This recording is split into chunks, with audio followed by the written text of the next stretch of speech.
झूलन जाए रानी झूलन झूलन जाए वो कान के तोरे सोना वाले झूलन झूलन जाए।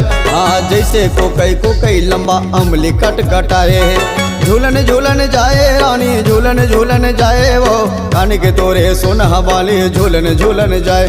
आज जैसे कोकई लंबा अमली कट कटाए।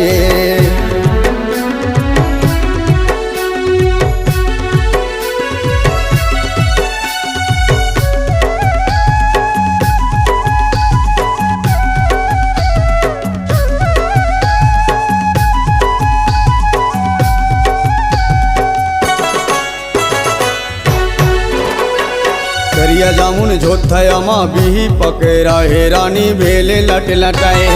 पियर मौहा कोआला माँ केरा लमे आए रानी तेंदू गदगदाए।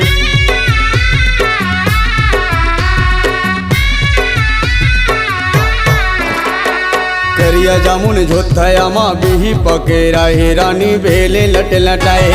पियर मौहा कोआला माँ केरा लमे आए रानी तेंदू गदगदाए।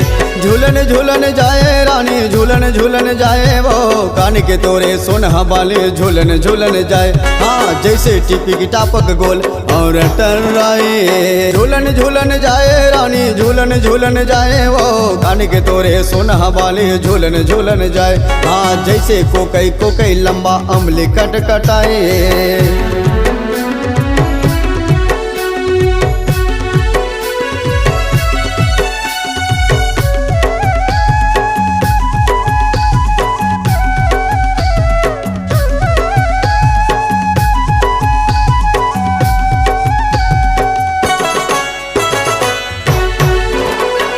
सेमिनार झुझुर झांझर रखिया है हाँ करेला करुआए। जिमी कांदा धामर धूसर कोचई सिंघी आए हाँ तो रही डोहराए।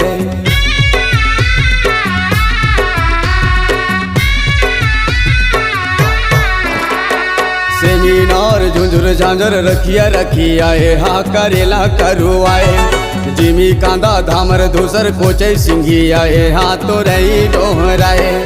झूलन झूलन जाए रानी झूलन झूलन जाए वो कान के तोरे सोना वाले झूलन झूलन जाए। हाँ जैसे कच्चा गोल डूमर डूमराए। झूलन झूलन जाए रानी झूलन झूलन जाए वो कान के तोरे सोना वाले झूलन झूलन जाए। हाँ जैसे कोकई लंबा अमली कट कटाए। कान के तोरे सोना वाले झूलन झूलन जाए।